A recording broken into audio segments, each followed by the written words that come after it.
करिंथरासपत्र म्हणण्यासाठी आपण एक शास्त्रवचन वाचूया. करिंथरास पहिले पत्र त्याचा 10वा अध्याय 31, 32, 33. इथे आम्ही पाहतो की म्हणून तुम्ही खाता पिता किंवा जे काही करता ते सर्व देवाच्या गौरवासाठी करा.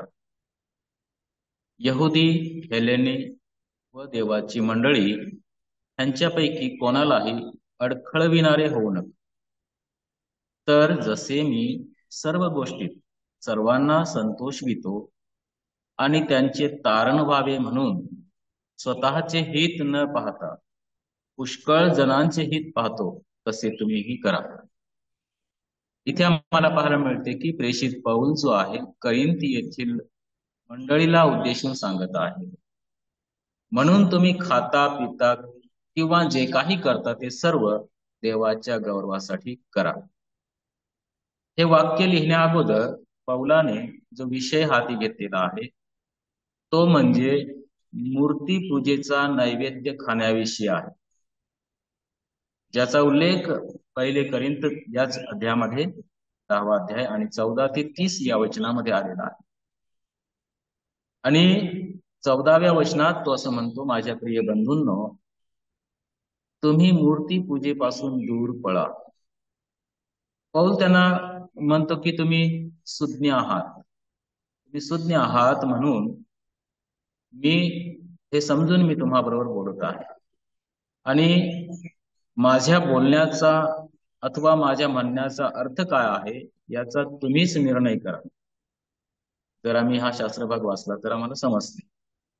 म्हणजे पौलाला असं या ठिकाणी वाटते की करिंथ मंडळीचे जे लोक आहेत हे आत्मिक परिपक्व असे आहेत आणि ते ह्या गोष्टी चांगल्या प्रकारे समजू शकतात, परंतु ते अपरिपक्व होते हे त्यांच्या व्यवहारातून आम्हाला दिसत आहे. त्यांच्या व्यवहारातून दिसत नव्हते की ती आत्मिकरित्या परिपक्व आहेत म्हणून. कारण याच पत्रात पौलाने त्यांना एक प्रश्न विचारलेला आहे. पहिले करिंथरासपत्र 6वा अध्याय आणि 1 ते 8 वचनामध्ये आम्हाला तो उल्लेख पाहायला मिळतो. आपण थोडस त्या वचनाकडे जाऊया. करिंथरास पहिले पत्र त्याचा 6वा अध्याय आणि त्या ठिकाणी एक प्रकरण त्या मंडळीमध्ये घडलेलं आहे आणि तिथे तो असं म्हटलेला आहे पहिल्या वचनापासून, तुमच्यापैकी कोणा एकाचा दुसऱ्या बरोबर वाद असला तर त्याचा निकाल लावून घेण्यासाठी तो आपले प्रकरण पवित्र जनांपुढे न आणता अनितिमानापुढे नेण्याचे धाडस करीत आहे काय? किंवा पवित्र जन जगाचा न्यायनिवाडा करतील हे तुम्हाला ठाऊक नाही काय? तुमच्याकडून जगाचा न्यायनिवाडा व्हायचा आहे तर तुम्ही अगदी क्षुल्लक बाबींचा न्याय करण्यास अपात्र आहात काय? आपण देवदूतांचा न्यायनिवाडा करणार आहोत हे तुम्हाला ठाऊक आहे ना? तर मग व्यावहारिक गोष्टीविषयी सांगणे नकोच. तुम्हाला व्यावहारिक प्रकरणाचा न्यायनिवाडा करायचा आहे तर मंडळीत जे हिशेबात नाहीत त्यात कसे नेमता? तुम्हास लाज वाटावी म्हणून मी असे म्हणतो, ज्याला भावाभावांचा निवाडा करता येईल असा एकही शहाणा माणूस तुम्हामध्ये नाही असे आहे की काय? इथे आम्हाला त्याने जो प्रश्न विचारलेला आहे त्याबद्दल आम्ही या ठिकाणी पाहतो. पवित्र जन जगाचा न्यायनिवाडा करते तर तुम्ही अगदी क्षुल्लक बाबींचा न्याय करण्यास अपात्र आहात काय, असं या ठिकाणी तो म्हणत आहे. आणि पुढे पौल त्यांना असं म्हणतो की या 14व्या अध्यायामध्ये करिंथरासपत्र त्याचा पहिले पत्र 14वा अध्याय वचन 20 मध्ये आम्ही असं वाचतो की तुम्ही बालबुद्धीचे होऊ नका. तुम्ही बालबुद्धीचे होऊ नका, जसं म्हटलेलं आहे, बंधुजन हो बालबुद्धीचे होऊ नका, पण दुष्टपणाबाबत तान्ह्या मुलासारखे आणि समजूतदारपणाबाबत प्रौढांसारखे व्हा. आता या ठिकाणी मी पाहतो की त्यांच्या अपरिपक्वतेची जाणीव पौलाला या ठिकाणी होती आणि म्हणून तिसऱ्या अध्यायामध्ये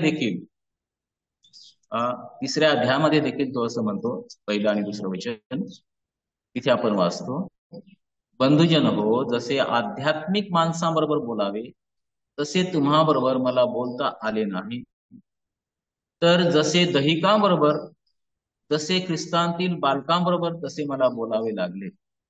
मी तुम्हास दूध पाजले, जड अन्न दिले नाही, कारण त्यावेळेस तुम्हाला तेवढी शक्ती नव्हती आणि अजूनही नाही, कारण तुम्ही अजूनही दहिक आहात. ज्या अर्थी तुमच्यामध्ये हेवा व कलह आहेत, त्या अर्थी तुम्ही दहिक आहात की नाही व मानवी रीतीने चालता की नाही. इथे देखील आम्ही त्यांच्या अपरिपक्व आपण पाहतो या ठिकाणी. आणि असं म्हणतो की मी तुम्हाला दूध पाजले, जड अन्न दिले नाही, त्यावेळेस तुम्हाला शक्ती नव्हती आणि अजूनही नाही. आता आपण या 10व्या अध्यायामध्ये 16 आणि 17 वचनामध्ये वाचतो. पहिले करीत 10वा अध्याय 16 आणि 17 वचनामध्ये की जो आशीर्वादाचा प्याला आपण आशीर्वादित करतो तो ख्रिस्ताच्या रक्ताच्या सहभागिताचा प्याला आहे की नाही. जी भाकर आपण मोडतो ती ख्रिस्ताच्या शरीराच्या सहभागितेची भाकर आहे की नाही. आपण पुष्कळ जण असून एक भाकर एक शरीर असे आहोत, कारण आपण सर्व त्या एका भाकरीचे भागीदार आहोत. इथे आम्हाला पाहायला मिळते की पौल या ठिकाणी त्यांना प्रभू भोजनाबद्दल सांगत, जो आशीर्वादाचा प्याला आपण आशीर्वादित करतो तो ख्रिस्ताच्या रक्ताच्या सहभागितेचा प्याला, आणि जी भाकर आपण मोडतो ती ख्रिस्ताच्या शरीराच्या सहभागिताची आहे. आणि पुढे असं म्हटलेलं आहे, आपण पुष्कळ जण असून एक भाकर एक शरीर असे आहोत, कारण आपण सर्व त्या एका भाकरीचे भागीदार आहोत. आता पौल या ठिकाणी प्रभू भोजनाच्या पावित्र्याचे स्मरण त्यांना करून देतात. आणि प्रभूने जसं शिष्यांना प्रभू भोजनाचा विधी जेव्हा लावून दिला, त्याच्या पुस्तकामध्ये आपण वाचतो 26 अध्याय 26, 27, 28 वचनामध्ये आम्ही असं वाचतो की त्याने भाकर घेऊन म्हटले, घ्या खा, हे माझे शरीर आहे. आणि त्याला घेऊन तसेच म्हटले, हे माझे नव्या कराचे रक्त आहे. आणि हे पापांची क्षमा होण्यासाठी पुष्कळांकरता ओतले जातात. आणि तेच पौलाने या ठिकाणी लिहून ठेवलेला आहे. अर्थात तो प्याला व ती भाकर ख्रिस्ताच्या सहभागितेचं ख्रिस्ताची सहभागितेचं आम्हाला पाहायला मिळते की एक प्रतीक आहे.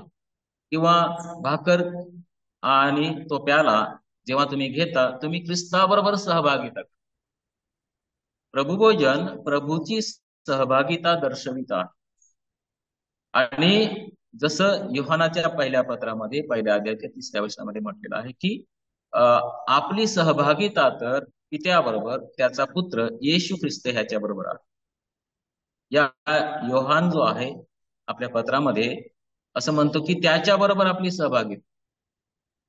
आणि असे जर आपण म्हणत असलो पण अंधारात चालत असलो तर आपण खोटे बोलतो. योहानाच्या पहिल्या पत्रामध्ये पहिला अध्याय 6-7 वचनामध्ये आम्हाला वाचायला मिळेल. आणि सत्याने वागत नाही, पण जसा तो प्रकाशात आहे तसे जर आपण प्रकाशात चालत असलो तर आपण एकमेकांबरोबर सहभागी. प्रियानो, देवाने आम्हाला ख्रिस्ताच्या सहभागितेमध्ये बोलावलेला, अर्थात ज्याची प्रभू येशू ख्रिस्ताबरोबर सहभागिता आहे त्याची इतर विश्वासणाऱ्यांबरोबर देखील सहभागिता असायला पाहिजे. जो प्रभू बरोबर सहभागिता करतो तो इतर बंधुजनाबरोबर देखील सहभागिता करतो. इतर विश्वासणाऱ्यांबरोबर देखील तो सहभागिता करतो. आणि 20 वचनात आम्ही हे वाचतो, तर असे की परराष्ट्रीय जे यज्ञ करतात ते देवाला नव्हे तर भूतांना करतात, आणि तुम्ही भूतांचे सहभागी व्हावे अशी माझी इच्छा नाही. परराष्ट्रीय जे यज्ञ करतात ते देवाला नव्हे तर भूतांना करतात. इथे पौलाची इच्छा नाही की त्यांनी शैतानाचे सहभागी व्हावे. 21 वचनात, तुमच्याने प्रभूचा प्याला व भूताचाही प्याला पिवत नाही. प्रभूच्या मेजावरचे व भूतांच्याही मेजावरचे तुमच्याने खावत नाही. अर्थात तुम्ही प्रभू बरोबर आणि सैतानाबरोबर सहभागिता करू शकत नाही. पौल म्हणतो, माझी इच्छा नाही की तुम्ही सैतानाच्या सहभागितेचे व्हावे किंवा सैतानाचे सहभागी व्हावे. आणि तुम्ही मूर्तीपूजेपासून म्हणजे मूर्तीपूजेपासून दूर पळा. मूर्तीपूजेशी संबंधित गोष्टीपासून तुम्ही दूर पळा. दुष्ट संगतीपासून तुम्ही वेगळे व्हा. यशाच्या पुस्तकात आम्हाला एक वचन वाचायला मिळते, यशया 52 वचन 11 परमेश्वराची पात्रे वाहणाऱ्यांनो तुम्ही आपणास शुद्ध करा. अगोदर असं म्हटलं, निघा निघा तेथून निघा. परमेश्वराची पात्रे वाहणाऱ्यांना तुम्ही आपणास शुद्ध करा. आणि पेत्राने देखील आपल्या भाषणामध्ये म्हटलेलं आहे, जेव्हा तो भाषण देत होता, कुटील पिढीपासून तुम्ही आपला बचाव करून. प्रेषितांची कृत्ये 2:40. कुटील पिढीपासून तुम्ही आपला बचाव करून. शिवाय इफिस्कराच्या पुस्तकामध्ये पौल म्हणतो, एक वचन वाचूया आपण, इफिस्करास पत्र त्याचं 5वा अध्याय आणि काही वचनामध्ये आम्हाला वाचायला मिळते. इफिस्करास पत्र 5वा अध्याय त्याच्या 5व्या वचनापासून काही वचन आपण वाचतो. इथे म्हटलेलं आहे, अंधाराच्या निष्फळ कर्माचे भागीदार होऊ नका, तर उलट त्यांचा निषेध करा. कारण त्या लोकांच्या हातून जी कर्मे गुप्तपणे होतात त्यांचा उच्चार करणे देखील लज्जास्पद आहे. सर्व निषेधिलेल्या गोष्टी उजेडाकडून उघड होतात, कारण जे काही उघड होते ते प्रकाश आहे. म्हणून तो म्हणतो, हे निद्रिस्ता जागा हो व मेलेल्यांतून उठ, म्हणजे ख्रिस्ताचा प्रकाश तुझ्यावर पडेल. इथे आम्ही पाहतो की 5व्या वचनापासून जर आम्ही वाचतो आम्हाला समजतं. 5व्या वचनामध्ये म्हटलेलं आहे की जारकर्मी, अशुद्ध कृती करणारा किंवा लोभी हा मूर्तीपूजक आहे असल्या कोणासही ख्रिस्ताच्या व देवाच्या राज्यात वारसा नाही, हे आपण जाणून आहोत. पोकळ भाषणाने कोणी तुम्हाला फसवू नये, कारण अशा गोष्टीमुळे आज्ञा मोडणाऱ्या लोकांवर देवाचा कोप होतो. म्हणून तुम्ही त्यांचे भागीदार होऊ नका. कारण पूर्वी तुम्ही अंधकार होता, पण आता तुम्ही प्रभूमध्ये प्रकाश असे आहात. प्रकाशाच्या प्रजेसारखे चाला. अंधाराच्या निष्फळ कर्माचे भागीदार होऊन तर उलट त्यांचा निषेध करा. इथे मला भागी कोणाबरोबर करायची आहे त्याच्याबद्दल या ठिकाणी म्हटलेला मला पाहायला. जेव्हा मी 27 वचन वाचतो, कोरिन्थीस 10व्या अध्यायाच्या 27 वचनामध्ये, विश्वास न ठेवणाऱ्यांपैकी कोणी तुम्हाला जेवायला बोलावले आणि तुमची जाण्याची इच्छा असली तर जे काही तुमच्या पुढे वाढतील ते सत्सद विवेक बुद्धीने चौकशी न करता खा. म्हणजे इथे आम्ही पाहतो की तुम्ही सामाजिक सहभागिता करू शकता, परंतु मूर्तीपूजेमध्ये सहभागी होऊ नका, असं पौल या ठिकाणी कोरिन्थीकरास म्हणतो. आणि मग आपण जे वचन वाचलं सुरुवातीला त्या वचनाकडे आपण वळतो. यास्तव तुम्ही खाता पिता किंवा जे काही करता ते सर्व देवाच्या गौरवासाठी करा. प्रियानो, खाण्याच्या बाबतीमध्ये पौलाने म्हटलेलं आहे तिमोथेला पहिले पत्र आणि 4था अध्याय वचन 4 आणि 5 मध्ये की देवाने निर्माण केलेली प्रत्येक वस्तू चांगली आहे आणि उपकार स्तुती करून घेतलेले काही वर्जन आहे, कारण देवाचे वचन व प्रार्थना यांनी ते शुद्ध होते. आपल्या जीवनाचा उद्देश जो आहे देवाचा गौरव करणे हा. आपण देवाचा गौरव कोणत्या प्रकारे करू शकतो? आपण देवाचा गौरव त्याच्या स्तुतीच्या द्वारे करू शकतो. आपण त्याची स्तुती करू शकतो, गीत गाऊन त्याचा गौरव करू शकतो. ज्याप्रमाणे स्तोत्रकर्ता असं म्हणाला, स्तोत्रकर्ता स्तोत्र संहिता त्याचा 22 स्तोत्र 22 मध्ये आम्ही असं एक वचन वाचतो, वचन 23 वचन, अहो परमेश्वराचे भय धरणाऱ्यांनो त्याचे स्तवन करा. याकोबाचे वंशज हो तुम्ही सर्व त्याचे गौरव करा. इस्रायलचे वंशज तुम्ही सर्वजण त्याचे भय धरा. तर स्तुतीच्या द्वारे आपण त्याचं गौरव करतो. पहिली गोष्ट आम्ही स्तुतीच्या द्वारे त्याचं गौरव करू शकतो. दुसरी गोष्ट जी आहे मत्तेकृ शुभवर्तमान 5वा अध्याय त्याचं 16 वचन.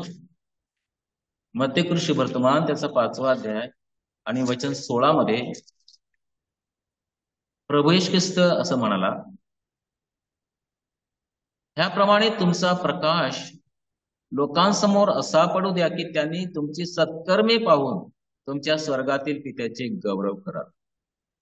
म्हणजेच सत्कर्माच्या द्वारे देखील आपण त्याचा गौरव करू शकतो.